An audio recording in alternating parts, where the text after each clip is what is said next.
Hi అండి, అందరూ ఎలా ఉన్నారండి? బాగున్నారు కదా? ఈరోజు అయితే దొండకాయ ఫ్రై చేయబోతున్నానండి.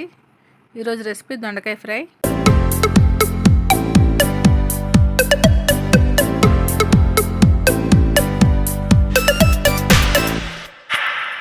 ముందుగా దొండకాయలన్నీ కూడా నీట్గా శుభ్రంగా కడుక్కొని కట్ చేసుకోవాలండి.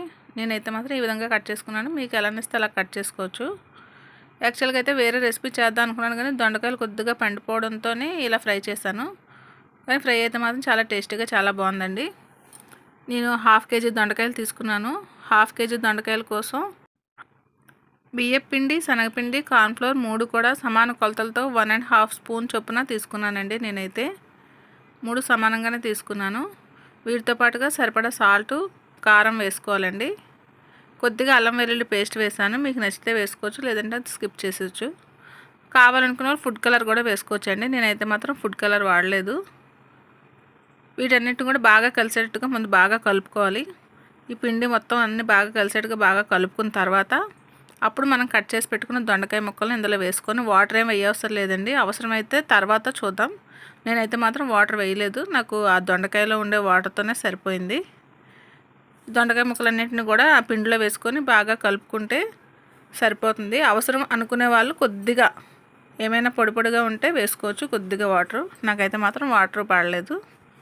దొండకాయలు ఉండే వాటర్తోనే సరిపోయింది. వీటన్నిటిని కూడా ఇలా బాగా కలుపుకోవాలండి. బాగా కలుపుకున్న తర్వాత ఇప్పుడు ప్యాన్లోనే ఆయిల్ వేసుకొని బాగా హీట్ చేసుకోవాలి ఫ్రై కోసం. ఆయిల్ బాగా హీట్ అయిన తర్వాత మనం ఆల్రెడీ ప్రిపేర్ చేసి పెట్టుకున్న దొండకాయ ముక్కలను కొద్ది కొద్దిగా వేసుకొని ఫ్రై చేసుకోవాలండి. అన్నీ ఒక్కసారి వేసేసుకోకుండా కొద్ది కొద్దిగా ఫ్రై చేసుకుంటే బాగా ఫ్రై అవుతాయండి. మీడియం ఫ్లేమ్లో 5 to 6 మినిట్స్లో ఫ్రై అయిపోతున్నాయి. బాగా ఫ్రై అయిన తర్వాత వీటిని తీసేసుకొని మళ్ళీ కొద్దిగా వేసుకొని ఫ్రై చేసుకుంటే అలా కొద్ది కొద్దిగా ఫ్రై చేసుకుంటే బాగా ఫ్రై అవుతాయండి. ఈ విధంగా మొత్తం దొండకాయలన్నీ కూడా బాగా ఫ్రై చేసేసుకున్న తర్వాత లాస్ట్లో కొద్దిగా కరివేపాకు కూడా వేసుకొని బాగా ఫ్రై చేసుకోవాలండి. కరివేపాకు వేయడం వల్ల మంచి టేస్ట్ వస్తుందండి రెసిపీకి. ఇవన్నీ మొత్తం ఫ్రై అయిన తర్వాత ఇలా ఆయిల్లో ఇలా గరిటె పెట్టుకొని కొద్దిగా ఒక గుప్పెడు వేరుశెనగ పలుకులు వేసుకొని ఫ్రై చేసుకొని ఇందులో కలుపుకున్నానండి. పలుకులు వేసుకోవడం వల్ల చాలా బాగుంటుంది. మీ దగ్గర ఉంటే జీడిపప్పు కూడా వేసుకోవచ్చండి. అది కూడా వేసుకొని ఫ్రై చేసుకొని కలుపుకుంటే రెసిపీ ఇంకా చాలా టేస్టీగా ఉంటుంది.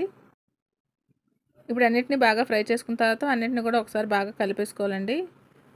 ఈ టైంలో కొద్దిగా సాల్ట్ చెక్ చేసుకొని అవసరమైతే కొద్దిగా సాల్ట్ జల్లుకోవచ్చు. సాల్ట్ కూడా జల్లుకొని బాగా కలిపేసుకున్న తర్వాత రెసిపీ రెడీ అయినట్టేనండి. దొండకాయ అంటే ఇష్టపడిన వారు కూడా ఈ విధంగా ఫ్రై చేస్తే పిల్లలు పెద్దలు అందరూ కూడా చాలా ఇష్టంగా తింటారు. రెసిపీ అయితే చాలా టేస్టీగా చాలా బాగా వచ్చిందండి. నచ్చితే ఒకసారి ట్రై చేయండి. మీరు కూడా లైక్ చేయండి, షేర్ చేయండి, సబ్స్క్రైబ్ చేయడం మాత్రం మర్చిపోకండి.